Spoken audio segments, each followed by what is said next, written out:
Bienvenidos a una nueva entrega de Enigmas de la Historia. En este nuevo programa volveremos a atravesar la delgada línea que nos separa del pasado y sus enigmas.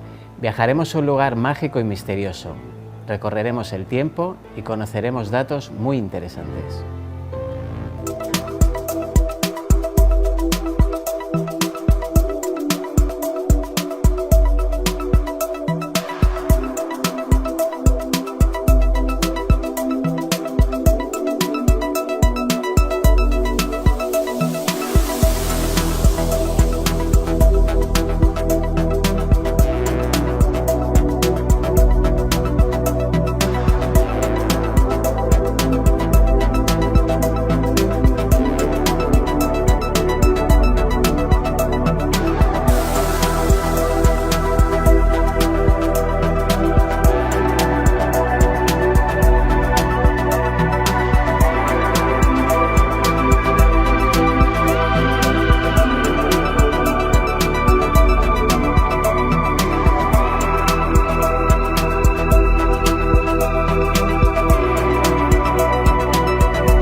En esta ocasión vamos a cruzar nuestro maravilloso planeta para llegar a un recóndito lugar, rodeado de misticismos y secretos, la isla de Pascua. Ubicada en Chile, un paraje dotado de una cultura visual impresionante, cuyos protagonistas son esos antiguos vigías gigantes que parecen vigilar el mar con nostalgia. En un estéril trozo de tierra en el Pacífico Sur habitó hace mucho tiempo una extraordinaria civilización. Los Rapa Nui crearon su propio paraíso en la Tierra, protegidos por impresionantes centinelas de piedra. Después desaparecieron sin ninguna razón conocida. Pero, ¿de dónde provenían sus habitantes? Teniendo en cuenta que la Tierra continental más cercana es Sudamérica a más de 3.000 kilómetros de distancia. Eran originarios de China y llegaron a la isla de Pascua a través de la Polinesia. O quizá provenían de algún lugar de Latinoamérica. Las leyendas y canciones de los Rapa Nui, como en muchas otras culturas, relatan su historia. Algunas de ellas nombran a sus ancestros polinesios y cómo emprendieron un épico viaje hacia lo desconocido, aunque también hay pruebas arqueológicas que muestran orígenes sudamericanos.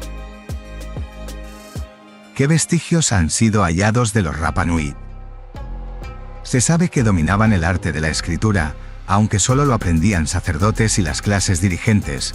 Para los académicos actuales, ese lenguaje, el rongo, continúa siendo un enigma, pero sospechan que los restos hallados contienen listas de acontecimientos importantes y de ilustres personas fallecidas. Pero esos no son los restos más importantes de la cultura de los Rapa Nui. Sin duda lo que más caracteriza su pasado son los moais. Cientos de estatuas esculpidas directamente de piedras extraídas del cráter de un volcán. Los rostros vivientes de los santos ancestros. ¿Cómo se crearon esos enormes vigías? Fueron tallados a partir de roca firme con cinceles de piedra. Se piensa que cada moai conllevaba un año de trabajo. Algunos alcanzan los 10 metros y pesan más de 80 toneladas. ¿Pero cómo llegaron desde el cráter de un volcán hasta sus alejados pedestales? Se cree que fueron arrastrados por aparatosos rodillos. Sin embargo, los isleños tienen una versión mucho más sencilla. Los moais simplemente caminaron. Esas leyendas fueron consideradas durante siglos como fantasías, pero recientes investigaciones han dado la vuelta a las creencias establecidas. Efectivamente, los moais pudieron caminar por las colinas rocosas de la isla de Pascua. Recientes estudios han demostrado que, si se le ataban cuerdas en diferentes puntos estratégicos y balanceándolos de un lado a otro, los moais se desplazaban por el terreno recorriendo incluso hasta 1 kilómetro al día. Y lo que es aún más inquietante, ¿qué provocó la caída de su civilización? La comunidad arqueológica cree que uno de los motivos fue la deforestación masiva ocasionada por la sobreexplotación de su diminuta isla. ¿Puede ser quizá un aviso a pequeña escala de lo que le espera a nuestra civilización? La isla de Pascua es uno de los lugares más misteriosos del mundo. lo que lleva a miles de personas a interesarse por la historia detrás de los moais que allí sobreviven el paso del tiempo y el hombre moderno. Existen teorías de todo tipo sobre su creación y la utilidad de estas moles. Por ejemplo, que los extraterrestres construyeron los moai. He leído y escuchado a varios autores afirmar que los pobladores de la zona no tenían capacidad o inteligencia para hacerlo. Sin embargo, en mi opinión, la teoría de los seres de otros planetas es muy poco probable. En primer lugar, porque no está comprobada la existencia de extraterrestres. Y en segundo lugar, el pueblo Rapa Nui talló los moai de una manera muy humana, con modos y materiales mundanos, directamente en toba volcánica, una piedra porosa hecha de ceniza solidificada. En Rano Raraku, un volcán extinto ubicado en la propia isla, por lo que no están hechas de meteoritos o de rocas traídas desde el espacio exterior. Los talladores de moais eran considerados maestros artesanos y honrados por su trabajo. Su proceso era increíblemente secreto y los talladores tenían mucho cuidado de no ofender a los espíritus durante la construcción. Se cree que los talladores empezaban a trabajar en la parte delantera y los lados de la estatua, y luego separaban gradualmente la parte trasera de la roca de la cantera. A continuación, la estatua se trasladaba cuesta abajo y se colocaba en posición vertical en un agujero, donde los talladores terminaban la parte trasera y añadían petroglifos a su superficie. Con ello, la estatua estaría completa. No hay duda de que los indígenas tenían la capacidad para hacerlo. La duda es, ¿para qué hacerlo? Una de las muchas teorías publicadas sugiere que estas estructuras ceremoniales fueron colocadas en las cercanías de las comunidades para marcar los lugares donde se encontraba el agua potable, un recurso difícil de hallar en esa isla volcánica. El pueblo Rapa Nui creía que sus jefes descendían de los dioses y que, tras la muerte, volverían a ser divinos. Las estatuas se construyeron para contener temporalmente los espíritus de sus antepasados. Los Aú, sobre los que se levantan, fueron en su día lugares de rituales de muerte, y las excavaciones han encontrado restos humanos, tanto incinerados como enterrados en algunos lugares. ¿Puede ser que los moai sean contenedores en los que estos espíritus en movimiento pueden ser capturados y mantenidos a salvo para que puedan seguir ayudando a las personas que quedaron atrás? Existe una clara conexión entre los moai de Rapa Nui y monolitos similares encontrados en toda la Polinesia. Los expertos creen que estas estatuas proceden de una religión común, aunque no siempre se parezcan. Hoy en día siguen considerándose sagrados. Tocar los moais es ilegal y una fuente de fuerza vital, espiritual o maná. Cuánto misterio descansa quieto en nuestro pasado, ¿verdad? Les invito a seguir investigando sobre la apasionante cultura de los Rapa Nui. Les puedo asegurar que aún han quedado muchas cosas apasionantes y muchas teorías en el tintero. Ahora vamos a ver un documental de nuestro colaborador Jesús Montero. Él pronto vendrá a nuestro plató a hablarnos de sus libros y de sus proyectos audiovisuales. También no deberíais dejar de ver su canal de YouTube, Curiosidades y Misterios.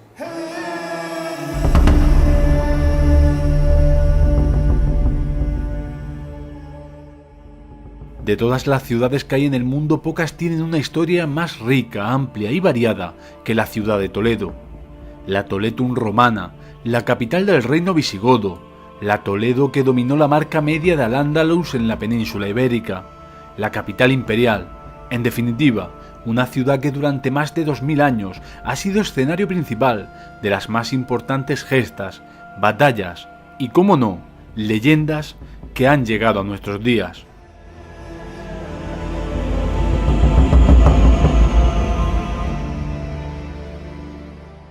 Cuando nos acercamos al mundo de las leyendas, es fácil caer en la idea de que todas se tratan de cuentos inventados y que carecen de valor histórico, pero nada más lejos de la realidad. La mayoría de las leyendas tienen un trasfondo histórico en el que se desarrollan, que por lo general es una muestra del sentir de la sociedad en la que surge dicha leyenda. Por lo general, las leyendas nacen con tres objetivos. En unos casos con la intención de dar sentido a un hecho para el que sus coetáneos no tenían explicación. En otros casos con la intención de educar mediante una moraleja que advierte principalmente de un peligro, y en un tercer caso, con un uso propagandístico que trata de ensalzar las virtudes de un personaje, hecho o incluso de una religión. Hoy quiero contaros dos de las leyendas más conocidas de Toledo que tienen relación con un edificio muy particular de la ciudad de las Tres Culturas, como es la Mezquita del Cristo de la Luz.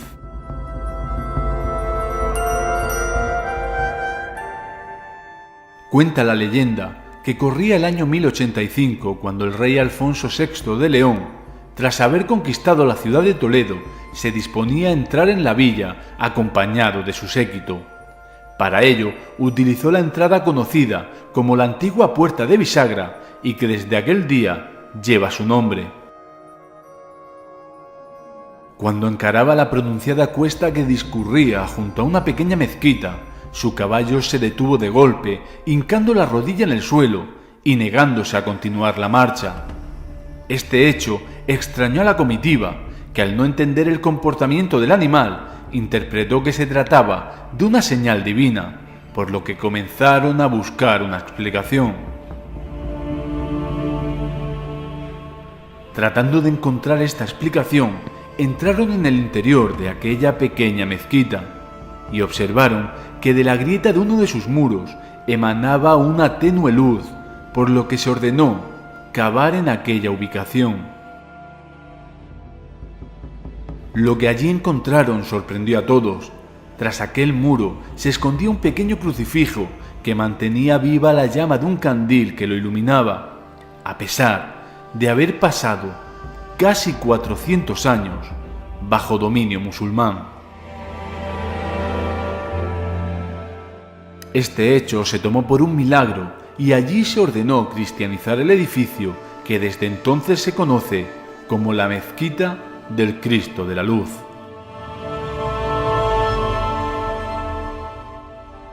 Aún a día de hoy, si nos acercamos hasta allí, podemos ver una marca en el suelo del acceso principal, donde según la leyenda, hincó la rodilla el caballo del rey, y que según otras fuentes, no sería el caballo de Alfonso VI, sino el de su lugarteniente, Rodrigo Díaz de Vivar, el Cid Campeador. Como podéis observar, esta leyenda tiene un contexto histórico real, como es la toma de Toledo por Alfonso VI, y una intención clara, que en este caso pasa por hacer creer a las gentes de aquella época que la llama del cristianismo se había mantenido viva a pesar de los siglos de dominio musulmán. Otra leyenda acerca de este singular edificio nos lleva aún más atrás en el tiempo, y a las dificultades de las relaciones de las distintas comunidades religiosas que en Toledo convivían. Cuenta la leyenda que hacia mediados del siglo VI, durante el reinado de Atanagildo, había un grupo de fanáticos judíos en la ciudad de Toledo, que sentían una gran animadversión por las imágenes de Cristo, y en especial por el Cristo que se veneraba en una pequeña iglesia visigoda, junto a la puerta conocida por entonces como Puerta Agilana, y que los cristianos de Toledo tenían una especial devoción por él. Era tal su odio que decidieron tomar cartas en el asunto para acabar con lo que ellos consideraban una idolatría imperdonable. De esta forma idearon un plan que pasaba por untar los pies de la imagen de Cristo con un potente veneno. De esta forma, cuando los devotos hiciesen sus peticiones y acabaran con un beso en los pies de la imagen, serían envenenados. Con esto lograrían un doble propósito: acabar con un buen número de cristianos y, por otro lado, que se aborreciera la imagen que allí se adoraba. Tras llevar a cabo su maléfico plan, llegó el día esperado, y las primeras devotas llegaron a la pequeña iglesia. Tras recitar sus oraciones y hacer una petición, la primera de ellas se dispuso a besar los pies de la imagen, cuando de repente el Cristo desclavó uno de sus pies y lo apartó de aquella fiel. Este hecho sorprendió a todos, ya que se repitió con los siguientes fieles.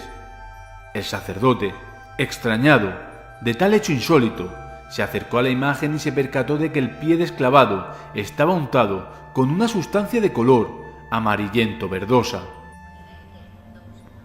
Este hecho fue tomado por un milagro y lejos de cumplir su objetivo, la fama y la fe en aquel Cristo creció en la ciudad de Toledo. Abisaín se llamaba el fanático que había perpetrado el acto, y hasta sus oídos llegaron las crónicas del milagro, precisamente de boca del inductor, su amigo Sacao. Este hecho llenó de ira a Abisaín, quien durante la noche no dejó de tener pesadillas en las que turbas de gente seguían un estandarte con la imagen del crucificado. Llegaban incluso hasta la puerta de su casa. Esa noche no concilió el sueño y el desasosiego continuó durante el día siguiente, por lo que decidió dar un paseo por las afueras de la ciudad. Aconteció que una tormenta se ciñó sobre la ciudad. Los relámpagos iluminaban la silueta de Toledo y el rugir de los truenos estremecía la noche toledana. Abisaín se apresuró a entrar en la ciudad sin caer en la cuenta que lo hacía por la puerta tras la cual se encontraba la pequeña iglesia. Atormentado y enfurecido, accedió a la misma, aprovechando la soledad de la noche, y con un pequeño cuchillo que portaba en el cinto, se lo clavó en el pecho a la imagen de Cristo. En ese mismo instante sonó un lamento y la tenue luz de un candil que iluminaba la estancia se apagó de repente. A causa del golpe, la imagen había caído al suelo, y a pesar del temor que sintió, su odio era mayor, por lo que recogió el crucifijo y lo metió entre sus ropas, con la intención de llevárselo y destruirlo más tarde. Pasaron las horas bajo una intensa lluvia y Abisaín logró por fin conciliar el sueño, pero poco le duraría, pues el rugir de una multitud que se apostaba a las puertas de su casa lo despertó. No podía creerlo. ¿Cómo era posible?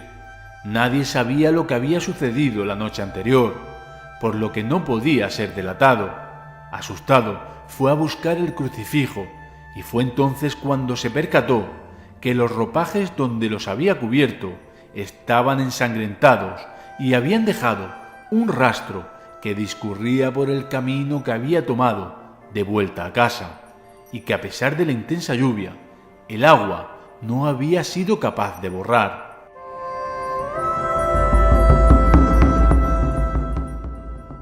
A Abisaín se le capturó aquel día y sería juzgado por herejía y condenado a muerte. Por su parte, el Cristo fue devuelto a la pequeña iglesia y su veneración creció aún más entre la población de Toledo. Como veis, no siempre fueron buenas a tenor de las leyendas las relaciones entre las distintas religiones que habitaron la ciudad, y han quedado plasmadas en muchas de las leyendas que nos han llegado, y que cuentan las dificultades que acontecieron a lo largo de los siglos y que os iré trayendo poco a poco. Aquí dejo el vídeo por hoy. Espero que os haya gustado este reportaje sobre leyendas toledanas. Dejad un like y comentad si las conocíais. Espero veros en el siguiente vídeo y, como siempre os digo, no dejéis de ser curiosos. Adiós. ¿Qué les ha parecido el documental? Espero que muy interesante. Ahora vamos a ir un ratito a publicidad y enseguida volvemos aquí en Enigmas de la Historia con más casos interesantes.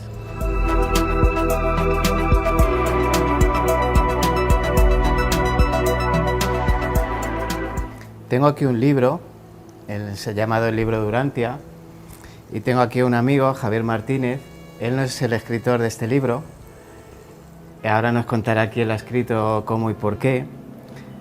Javier Martínez es un lector y conocedor del libro de Urantia y creador de la plataforma Descifrando Urantia. ¿Qué nos puedes contar de este libro de Urantia? Bueno, la verdad que necesitaríamos como varias sesiones para poder hablar un poquito del libro de Urantia. La verdad que el libro de Urantia es un compendio de ciencia, de tecnología, de historia, de filosofía, de teología, y que acaba con la vida de Jesús, ¿no? Todo lo que aconteció en la vida de Jesús, que no nos cuentan en los 4 evangelios canónicos, pues en el libro de Durantia nos lo cuentan día a día qué fue lo que sucedió. Y curiosamente la coincidencia que existe con el libro de Durantia y lo que nos cuentan los 4 evangelistas que escribieron algo, pues realmente hay un 100% de concordancia, ¿no? Entonces creo que es un libro que tiene vida propia, es decir, no hay que venderlo, como digo yo, se vende él solo, porque el nivel de conocimientos que da son unos conocimientos que jamás el ser humano lo ha recibido, a menos que a través de este libro, que este libro es una revelación temporal, es decir, es una revelación que nos han hecho unos seres especiales, que no son humanos, y que ha llegado a la humanidad para aumentar nuestra capacidad y nuestra conciencia espiritual y poder trascender de una forma más rápida que a través de las religiones evolutivas. Y eso es básicamente lo que es el libro de Durantia. Y es importante resaltar que el libro de Durantia no es un libro sagrado, no es la Biblia, ni los seguidores del libro de Durantia pertenecemos a ningún grupo religioso. Esto no es una religión, esto es una información de añadido que pueden servir para musulmanes, judíos, católicos, mormones, hinduistas, taoístas, Hare Krishnas o lo que tú quieras, pero no es una religión en sí mismo. Sí, de hecho es simplemente una revelación. Es una revelación que aumenta la perspicacia espiritual y religiosa, nos cuenta un poco la evolución de las religiones a lo largo de la historia, de dónde viene el ser humano, cuándo apareció, y lo maravilloso de ahí es lo que explica de cosmología, dónde estamos, dónde está nuestro planeta, que por cierto se llama el libro de Durantia. Urantia es el nombre cósmico de nuestro planeta Tierra. Entonces, ¿dónde estamos en el cosmos? ¿En qué superuniverso estamos? ¿Qué sistemas hay? ¿Qué constelaciones? ¿Cuáles son los anillos exteriores? Hay todo un mundo cosmológico que es inimaginable las cifras que nos dan.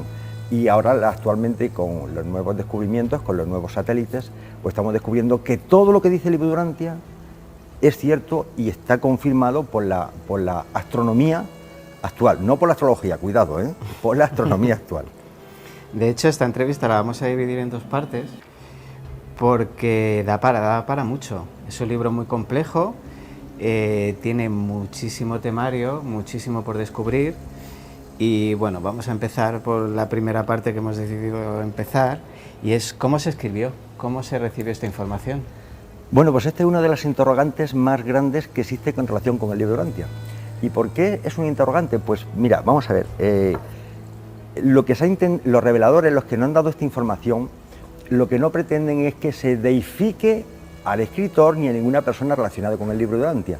Entonces lo que hicieron estos seres espirituales, son seres muy avanzados espiritualmente, fue a través de un durmiente, de una persona que tenía unas ciertas capacidades especiales, transmitir a través de él esta información, que fue impresa manuscritamente en unos papeles, en unos documentos, y que esto surgió porque en un cierto momento el doctor Sauler, juntamente con su mujer, este doctor, estamos hablando de principios de 1900, era un psiquiatra, un psicólogo, era un psiquiatra, y realmente este caballero pues lo llamaban para problemas de tipo psiquiátrico, ¿no? Juntamente con su señora.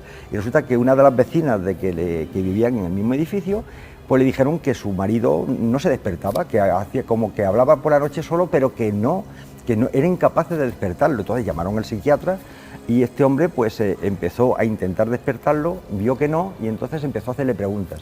Y entonces comprobó que detrás de esta persona, y no es un tema de espiritismo, sino él detectó que esa persona quería transmitir una información. Entonces el doctor Sauler empezó a hacerle preguntas y él intentó responderle, le respondía de algunas preguntas, pero esa personalidad que estaba detrás de esa persona dijo: si supierais quién somos, no perderíais el tiempo en preguntar tonterías, preguntar cosas que realmente sean importantes para la humanidad.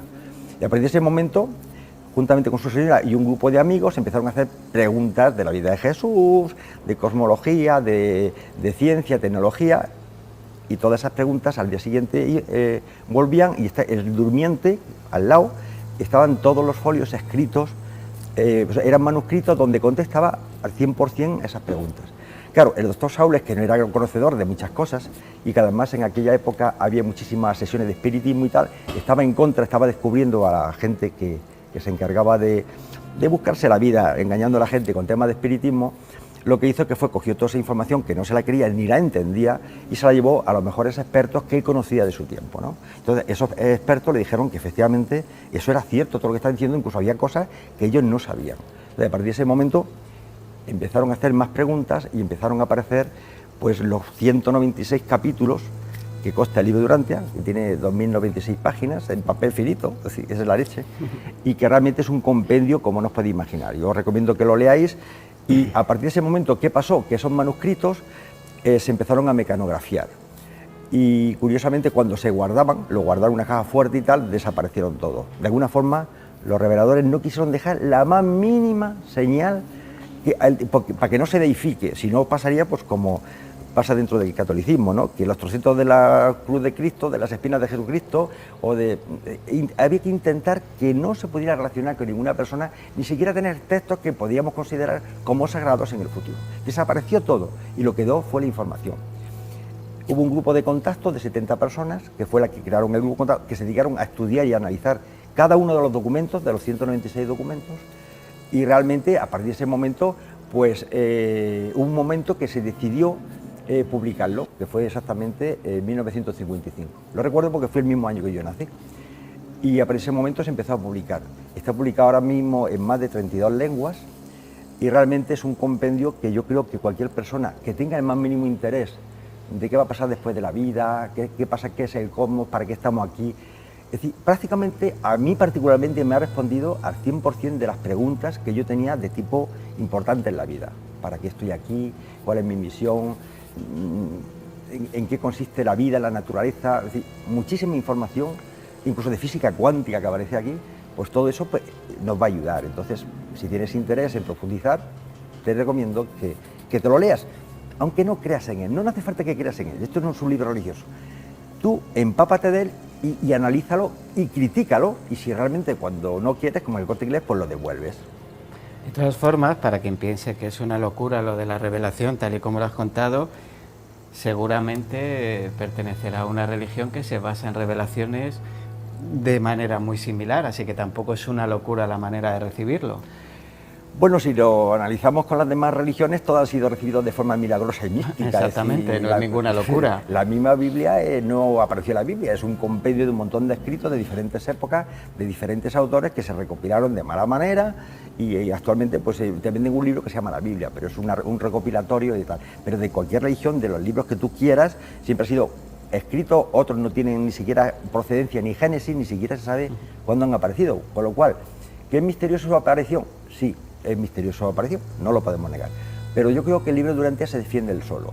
Cuando tú lo lees es cuando realmente adquieres conciencia de que lo que aquí se dice es verdad. Te lo podrás creer o no, pero es que es verdad.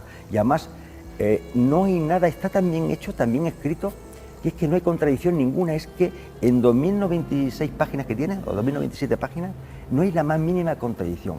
Está escrito en un perfecto inglés, el original, lógicamente. Las traducciones tienen errores, tienen erratas. Y no se ha podido descubrir ni el más mínimo problema ortográfico. Es algo realmente asombroso. Javier, ¿quién es Dios?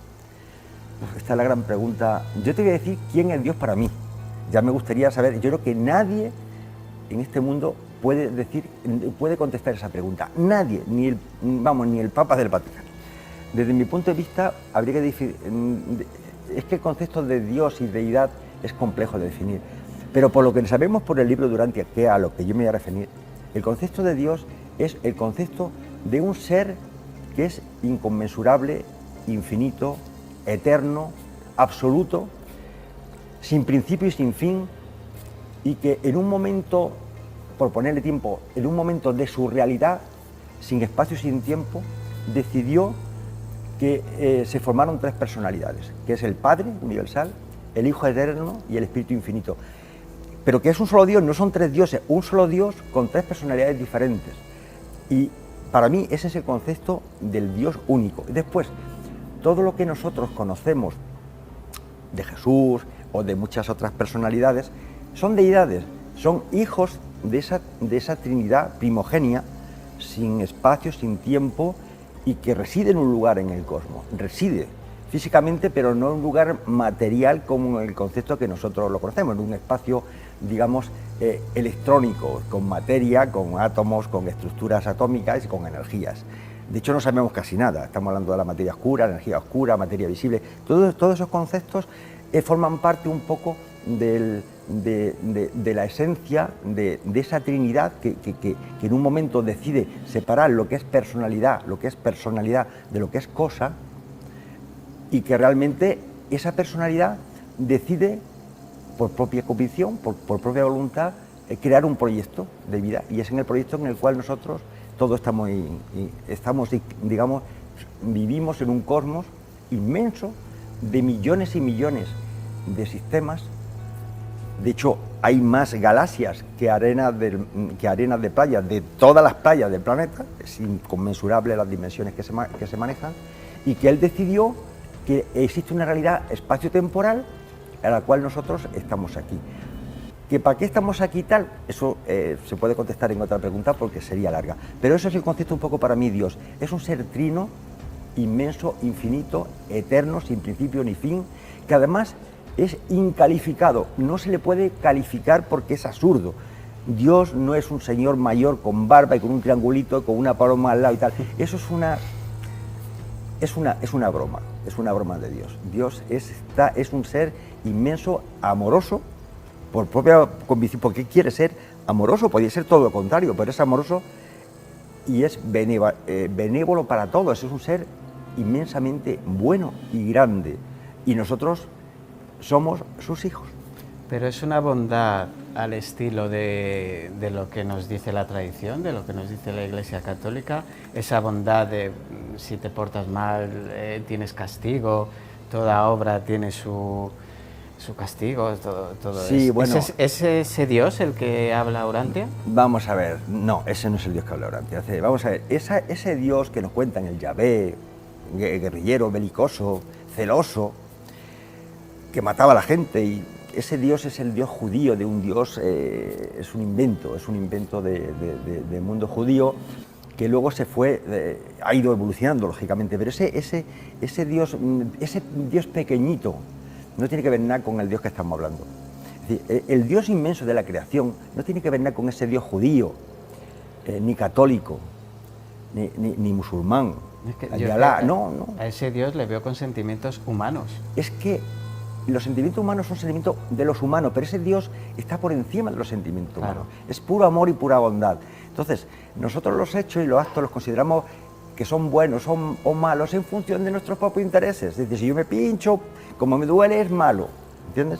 Pero si le doy a alguien o me hace un favor, que me aparque a mí en el coche, pues es bueno, me ha hecho cosas buenas. Entonces, el tema de concepto de bueno y malo está en función de nuestros intereses. Dios está por encima de lo bueno y lo malo. Y te diré más, Dios es que además está, es decir, cuando yo oro o le pido a Dios, lo que yo le pido ahora, Él ya lo conocía mucho antes de que yo existiera o que se creara el sistema solar, porque Él es omnisciente. Cuando yo le hago una súplica, ya la sabía, pero mucho antes de que fuese creado. Es decir, si quiere me la concede, si va en respuesta a su plan, a su proyecto, y si no, pues dirá, no, tienes que aprender porque esta experiencia no te la puedes saltar, ¿entiendes? Porque Él siempre va buscando el bienestar de todos los seres humanos, y el bienestar significa que nos da la capacidad de libertad, de libre albedrío, y eso es una cosa que muchas personas no entienden, no se dan cuenta que el Dios, al ser bueno y hacerte libre, permite que haya gente que sea malvada y que viole, que mate, que haga, porque le permite que ejerza su libre albedrío a esa persona, incluso a los malvados. Llueve para los buenos y para los malos. Y entonces el hecho de que Dios permita todo eso es precisamente porque es bueno, porque nos ha dado la plenitud de que podamos desarrollar nuestro libre albedrío, nuestra capacidad de libertad, y tú eliges si quieres utilizarlo para hacer bien o para hacer mal. Y yo no solamente me refiero a hacer bien solamente a las personas, a los animales también, y a la propia naturaleza que la estamos maltratando. Sí, todos esos conceptos son conceptos cósmicos que nosotros, como pequeños seres pequeñitos, solamente miramos lo que es nuestro microentorno, pero esa visión cósmica es diferente. Y lo que hablas del bien y del mal, que es un concepto humano, al final nosotros lo reducimos a un solo momento en nuestra historia, que es nuestra vida. Es nuestra vida. Pero hay algo después como para decir, bueno, pues no era tan malo, tuve esas experiencias, pero Pero esto ahora, ¿qué es? ¿Qué es lo que hay? Pues vamos a ver, desde el punto de vista, vuelvo a repetir, del libro Urantia, es decir, nosotros estamos aquí para experimentar una realidad física y material. Tenemos que aprender como un niño pequeño. Tenemos que ir evolucionando, o sea, relacionarnos con los demás y ir avanzando como seres humanos. Adquirir esa perspicacia espiritual, porque tenemos dentro de nosotros una chispa divina, que le llaman el libro Urantia, le llama ajustador del pensamiento. Pero es decir, nuestro Padre Celestial reside en parte en nosotros. Y nosotros tenemos que ir avanzando para conseguir un nivel de desarrollo espiritual, primero que nos permita vivir en sociedad y en comunidad, porque tal como las cosas está demostrado que no estamos desarrollando esas capacidades espirituales. Y después irnos preparando para que cuando demos el siguiente paso, es decir, cuando pasemos el umbral de las puertas de la muerte, nos encontremos con nuestra auténtica realidad. Porque nosotros estamos aquí de paso, dentro de 100 años todos calvos. Es decir, vamos a prepararnos para que cuando llegue ese momento que nos están esperando, porque nuestro Padre no nos va a castigar. Nuestro Padre no nos castiga. Quería preguntar. No hay infierno. Perdonad, hermanos, no hay infierno, no hay purgatorio, no hay cosas raras. Un padre amoroso no castiga a sus hijos. Yo soy padre, tengo varios hijos. Yo los puedo castigar en el sentido de que corregirle un error y para que aprendan o para que no hagan eso, para que no se hagan daño. Pero jamás los condenaría a un dolor eterno. ¿Qué padre humano hace eso? ¿Cómo un padre divino, creador de todo, puede castigar? Al contrario, está deseando de que adquieras conciencia espiritual para darte capacidad de poder y que puedas desarrollarte plenamente, y sobre todo lo que pretende es que seas feliz y hagas feliz a todo lo que está alrededor. Dios quiere hijos felices, hijos buenos y felices, pero es que eso solamente se consigue experimentando una realidad, compartiendo en el trabajo, en el sufrimiento, en las penalidades que nos da la vida, con enfermedades, con nuestras parejas, con nuestros hijos, con nuestros abuelos mayores. Hay una realidad que tenemos que aprender, y si no aprendemos eso, si no eres padre, si no eres madre, no tienes la capacidad de ser amoroso con tus hijos. Entonces, nuestro Padre, nosotros somos sus hijos, y Él quiere que adquiramos esa experiencia para que sepamos realmente lo que es un padre o una madre. Y esa experiencia es fundamental, y estamos aquí para experimentar. Y nos esperan tiempos muy buenos. Es decir, al otro lado, el mundo es inimaginable lo que nos espera, por lo que no han dicho ellos que nos espera. ¿Tiene Dios otros proyectos como nosotros? O sea, ¿existen otros planetas habitados, otras estancias habitadas? Buena pregunta. Me encanta que me hagas esa pregunta, porque es que me emociono con eso. Fijaros que lo que nos dice ahora mismo el libro de Urantia es que el cosmos, os lo voy a un poquito a desglosar en grandes números, hay un universo central de seres, de miles de millones de seres perfectos, pero perfectos. Y a alrededor de ese universo central existen 7 grandes superuniversos. Nosotros pertenecemos al superuniverso de Ormontón, es el 7º superuniverso. Para que os hagáis una idea, es algo más que la Vía Láctea. Es la Vía Láctea y otros cuantos más subsistemas, pero muy grandes. Ese 7º superuniverso tiene un diámetro de 500.000 años luz. La Vía Láctea son 250.000 años luz, con lo cual la diferencia son otras galaxias que la contemplan. Y ahora, dentro, ese superuniverso está dividido en 10 sectores mayores. Cada uno de esos sectores mayores está dividido en 100 sectores menores, y cada uno de esos sectores menores está dividido en 100 universos locales. Hago un cómputo. Ahora mismo, dentro del 7º superuniverso, hay 100.000 universos locales. Pero es que cada universo local está subdividido en constelaciones, en 10 constelaciones, y cada constelación en 100 sistemas cósmicos. Entonces, lo que os quiero decir es que dentro de cada universo local, por cierto, en nuestro universo local, luego hablamos sobre eso. Os quería comentar quién es el regente de ese universo local. Ese universo local tiene 10.000 sistemas cósmicos, 10.000 sistemas cósmicos. Y cada sistema cósmico está compuesto por 1.000 sistemas solares como el nuestro. Es decir, nuestro sistema solar, nuestro Sol, con nuestros 9 planetas, o 8 ahora, porque sí, el último Plutón parece ser que no lo es, pues forma un sistema, un sistema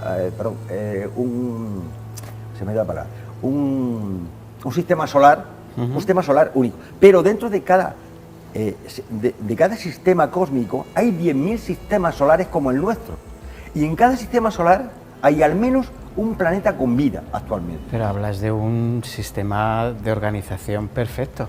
Entonces, te comento, efectivamente, perfecto no es, porque cuando hablamos del espacio-tiempo no existe la perfección. No son pero seres, tiene que ser todo como muy organizado, pero está súper ¿no? organizado. Entonces, de esos 10.000 sistemas de esos 10.000 sistemas cósmicos, nosotros pertenecemos a uno de ellos. Y dentro de ese sistema nosotros pertenecemos a un sistema solar que, por cierto, cósmicamente se llama Monmatia. Se puede llamar de otra forma. Sí. Se le llama Monmatia, como nosotros le llamamos Urantia. Son nombres cósmicos que se le ha dado. Que no sé si responden a la realidad, solamente que el ser humano necesita palabras con símbolos. Entonces no han dado esos símbolos. Entonces, solamente en el universo local de Nevadón hay 10 millones de planetas habitados o habitables, que están algunos en fase de habitable. Con lo cual, la hermandad que tenemos de seres, parecido a los seres humanos, es inmensa. Estoy hablando solamente del universo local de Nevadón, y os recuerdo que hay 100.000 universos locales dentro del séptimo superuniverso, porque hay otros 6 que no sabemos nada de ellos. Entonces, hay una hermandad cósmica de seres inimaginable, de todas las especies, colores, tamaños y tal, que igualmente que nosotros son hijos de Dios, forman parte de la creación de los hijos de Dios. Pero, por ejemplo, al final nuestro planeta, la vida se basa en el hidrógeno, los otros planetas eran diferentes tipos de vida, entonces, ¿qué tenemos en común? ¿La chispa esa que hablabas, el alma o cómo es eso? Pues también es una pregunta importante, y vamos a ver, con respecto a la parte física, y luego vemos el tema del alma. Todos los seres, nosotros ahora mismo estamos basados en el carbono, es decir, el hidrógeno, el carbono, el y formamos, son estructuras moleculares que realmente es una vida que surgió en nuestro planeta, aunque hubo una colaboración externa para que esa vida surgiera de la forma en que nosotros la conocemos ahora mismo, ¿de acuerdo? Entonces, dependiendo del planeta, que sea de un diámetro más grande, tenga mayor gravedad, menor gravedad, los componentes químicos que lo conformen, porque no necesariamente, igual que en nuestro planeta hay animales que viven en el agua, son marinos, son animales que no respiran oxígeno, sino que respiran el agua, tienen branquias. Tenemos que pensar, y que nos dicen los reveladores, que hay muchos seres, también hermanos nuestros, que viven en unos microhábitats, y algunos realmente terroríficos en el aspecto de que llaman seres eléctricos, no sabemos ni a qué se refiere, que viven en condiciones ambientales realmente donde no hay oxígeno, donde no hay hidrógeno, y incluso nos habla de seres que son voladores, que están en espacio que tienen la capacidad de volar, es decir, que la inmensidad de seres que nos hablan es inmensa. Ahora, ¿qué es lo que nos une con todos esos seres? Pues lo fundamental, que todos tienen la capacidad de tener un alma, y el concepto de alma es un tema realmente importante. Desde el punto de vista del libro de Urantia, vamos a definir un poco lo que es el alma, porque es que si no, no avanzamos, ¿sabes? El ser humano está conformado por cuatro grandes bloques. Uno es un cuerpo físico material, biológico. Es un cuerpo que tiene músculos, órganos, tal, y tiene un cerebro. El cerebro forma parte de la estructura bioquímica del ser, ¿de acuerdo? Igual que cualquier animal. Y ahora, encima de ese cerebro existe una mente que es la que coordina todo. Es un ejemplo, imaginaos, tenéis un ordenador, es el hardware, ¿no? Con una CPU, que sería el cerebro, y hay un software, que tú tienes un sistema operativo. Bueno, la mente es como el sistema operativo de cada uno, y no es exactamente igual en el de uno que en el de otro. Bien, entonces ya tenemos dos partes. El cuerpo físico, tenemos la mente material, donde está el yo, yo soy Javier, tú eres Roberto, ese es tu yo material. Y encima de eso, el Padre nos ha concedido una cosa que se llama personalidad. La personalidad no son los atributos, que me gusta esto, que el pelo lo tengo así. No, la personalidad son 3 conceptos. Es la unicidad. No existen 2 seres iguales en todo el cosmos. Somos únicos cada uno. Es único. La unicidad. Otro es la capacidad de libre albedrío, que somos capaces de pensar. Y otro es la autoconsciencia. Somos autoconscientes de la realidad. Somos capaces de observar al cosmos desde nuestro interior. Eso es lo que se define como personalidad dentro del libro Urantia. Y la cuarta parte es la chispa divina. El Padre Celestial se ha donado a cada uno de los seres humanos, y hay una chispa divina dentro de cada uno, por eso somos sus hijos, que nos da unos atributos. Es decir, tenemos el atributo más importante que no somos condes, ni marqueses, ni varones, somos los hijos perdóname la pregunta, lo voy a decir entre comillas, somos los hijos del puto amo, cierro las comillas, somos los hijos de Dios. ¿Qué más calificativos podemos tener? Bueno, pues esas 4 partes forman lo que es el alma, y cuando tú mueres, aquí se queda la parte física con tu cerebrito, y la parte mental, todos tus recuerdos, la chispa divina se va y la personalidad se marcha también y luego te reensamblarás en un cuerpo glorioso, como dicen los católicos, los judíos, en un cuerpo glorioso, un cuerpo que se denomina con la palabra morontial, con unas capacidades. Nosotros tenemos en principio 5 sentidos, los urantianos dicen que tenemos 12 sentidos, pero sin embargo en ese cuerpo morontial tenemos 56 sentidos, con lo cual inimaginable que pueda ser. Entonces estamos hablando de una realidad pues completamente diferente. También adelanto un dato, en esos cuerpos morontiales no se come ni se bebe para alimentarse. No hay deposiciones. Y otra cosa que a algunos os va a doler, lo siento, no hay sexo, no hay órganos sexuales. Con lo cual la capacidad de reproducción solamente la tenemos en nuestra historia material que estamos ahora mismo experimentando en esta realidad. Pero cuando pasemos al otro lado nos vamos a parecer más a los ángeles en el sentido de que no... Otra cosa no es que haya festividad y amor y esas cosas, pero ya no existen esas capacidades de reproducción que es un regalo que tenemos aquí. Es un concepto de vida totalmente completamente diferente, porque vamos a ser eternos. Has dicho perdón, una palabra, una frase muy bonita, el Padre Celestial. Sí, yo siempre... Muy bonito. Vamos a ver, tú al Padre te puedes referir de muchas maneras, y cada uno le llama de forma... Hay gente que incluso le llama papito, bueno, pues... para mí me gusta mucho respeto. Yo le llamo Padre Celestial, el Padre Celeste. Yo cuando miro el cielo por la noche y veo esa inmensidad celestial, es el Padre creador de lo poquito que vemos, porque no vemos nada en comparación, no vemos ni una micronésima de lo que realmente existe alrededor. Y yo le llamo Padre Celestial porque sé que cuando tú quieres hablar con tu Padre está permanentemente escuchándote. Y tu Padre te habla, no con palabras, si no tenemos que ir a un psiquiatra, está ahí el tema claro. Pero sí te habla a través de actos, de acciones. Tú le pides cosas y Él no te da lo que tú le pides, porque no muchas veces ni siquiera es beneficioso lo que tú le pides, te da lo que tú necesitas. Y lo que tú necesitas muchas veces son cosas que no tienen que ver nada con lo que tú pides. Esa es la justificación un poco porque le llamo Padre Celestial, es una forma personal de dirigirme a Él. Otros le llaman Padre Bueno, otros le llaman Padre Eterno, otros le llaman Padre Infinito, otros ni siquiera utilizan la palabra Padre, le llaman la primera fuente y centro. En el libro de Durantia, la definición del Padre le llama la primera fuente y centro, al Padre Celestial, al Hijo Eterno le llaman la segunda fuente y centro, y a la tercera le llaman, al Espíritu Infinito, la tercera fuente y centro. Son 3 personalidades que cada uno tienen funciones diferentes, con diferentes circuitos que hay espirituales que convergen en esas 3 personalidades. Ahora que hemos estado hablando de esto y hemos dicho antes lo de que no existía el infierno, entonces Lucifer, la rebelión de Lucifer, ¿todo eso es real? ¿Existió? ¿La sufrimos? Desgraciadamente existió y desgraciadamente la sufrimos. Vamos a ver, por hacer una breve sinopsis del tema este, os he comentado que dentro del universo local de Nevadón, al cual pertenecemos, existen 10.000 sistemas cósmicos. Bueno, el responsable de ese sistema cósmico, que era un hijo Lanonandek, es una definición de unos seres creados que no son humanos, vienen de otros sistemas, y llevaba la dirección de ese gran sistema cósmico. Normalmente esos hijos Lanonandek son fieles a sus creadores, al creador del universo local de Nevadón. Se llama Cristo Miguel, por cierto, lo adelanto, se llama Cristo Miguel. Os voy a hacer spoiler, ese Cristo Miguel es nuestro Jesús de Nazaret. Que es para la entrevista del próximo programa. Bueno, pues ya en el próximo programa hablamos de él.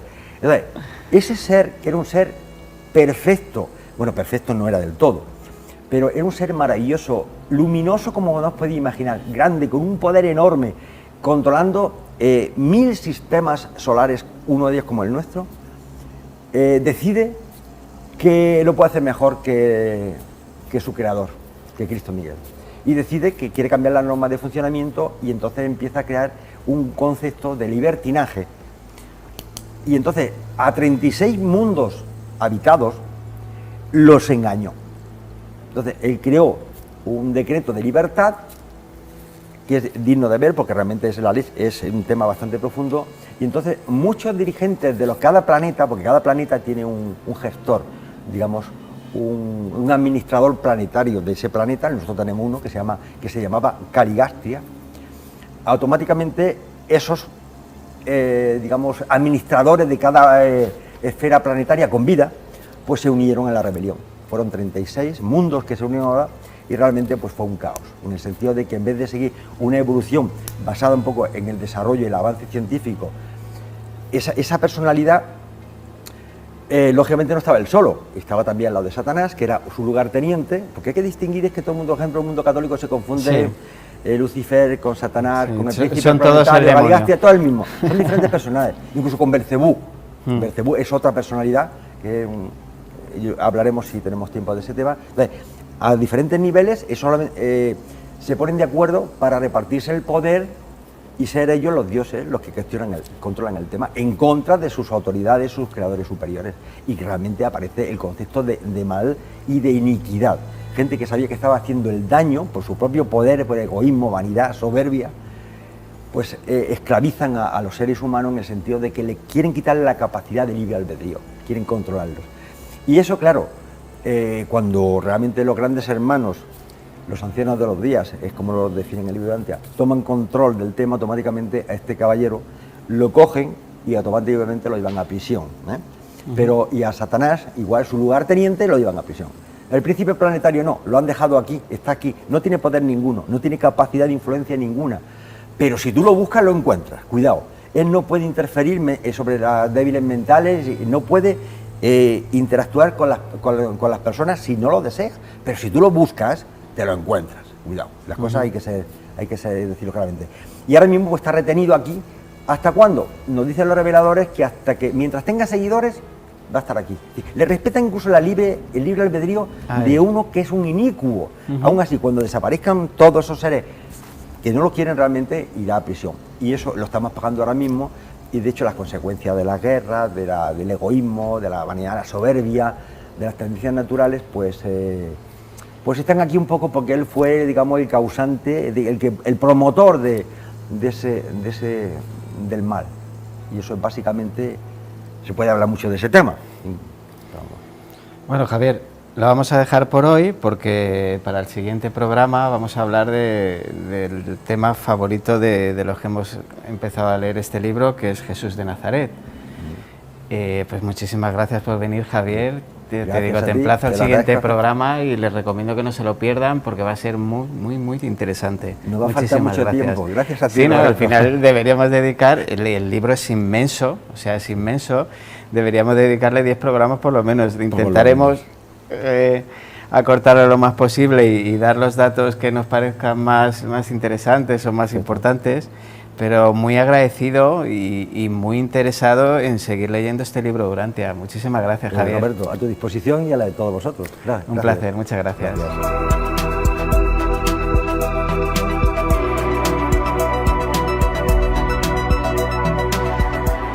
¿Se imaginan ustedes poder ver el pasado como si se tratase de una película? Si hay un lugar en el mundo del que creemos que guarda secretos, ese es el Vaticano. Hay personas que creen que entre todos los documentos y reliquias y objetos que custodian veladamente, guardan un artefacto con el que se puede observar el pasado. Ese artefacto es el cronovisor.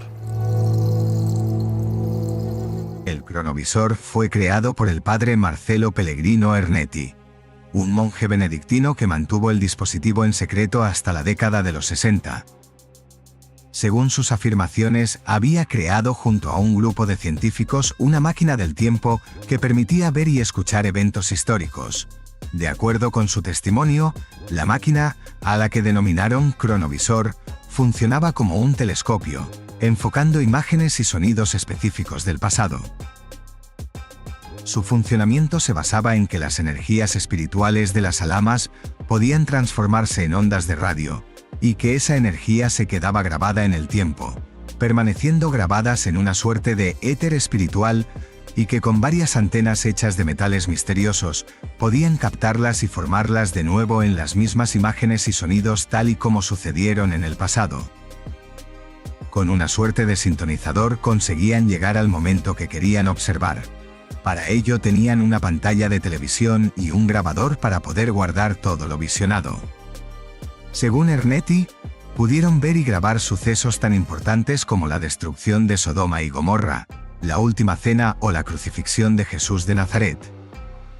La financiación de este artefacto sería otorgada por el Vaticano, que de repente decidió no seguir con el proyecto y destruyó el aparato por miedo a que lo visto y grabado destruyera su imperio económico y espiritual. La Iglesia, al ser muy diferente la historia real de la que siempre nos han hecho creer. Diversas voces defienden la existencia del cronovisor, así como la de las imágenes que circulan por las redes. También dicen que no se destruyó, que está escondido en el Vaticano. La verdad, como siempre, solo la conocen sus protagonistas y estos guardarán silencio para siempre. Bueno, pues espero que les haya parecido interesante este caso del cronovisor. Es verdad que el Vaticano guarda bastantes misterios, pero ¿esto será cierto? ¿No lo será? Y ahora, para despedir el programa, me gustaría proponerles un juego: crear unas líneas ficticias que unan a personajes relevantes de nuestra historia. En muchas ocasiones los momentos, las personas, pierden contexto por no estar directamente relacionadas con el instante que viven o la cercanía con los acontecimientos pasados o futuros. Por ejemplo, ¿sabían que Marilyn Monroe y la recientemente fallecida reina Isabel de Inglaterra nacieron el mismo año? ¿O que la Universidad de Oxford existió cientos de años antes de que se fundara el Imperio Azteca, concretamente de 1096 a 1325? ¿O sabían que Isaac Newton, descubridor de la ley de la gravedad, murió en 1727, por lo que nunca supo de la existencia de los dinosaurios, ya que el primer fósil fue descubierto en 1824? ¿O que la famosa compañía Nintendo fue creada en 1889, tiempo en el que Jack el Destripador aún seguía vivo? Martin Luther King y Ana Frank nacieron el mismo año. O el año que se estrenó Star Wars coincidió con la última ejecución por guillotina en Francia.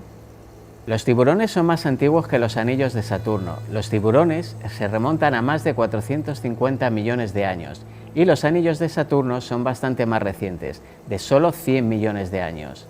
Cleopatra, cuya vida analizaremos en futuros programas, está más cerca temporalmente de la fecha de tu nacimiento que de la construcción de las pirámides. Pues esto ha sido todo por hoy. Les recuerdo nuestro correo por si quieren que investiguemos sobre algún hecho o personaje que les interese. Es enigmasdelahistoriatv@gmail.com. Muy pronto estaremos de vuelta quitándole el polvo a esos viejos libros de historia para encontrar más enigmas. Muchísimas gracias, sean felices y hasta pronto.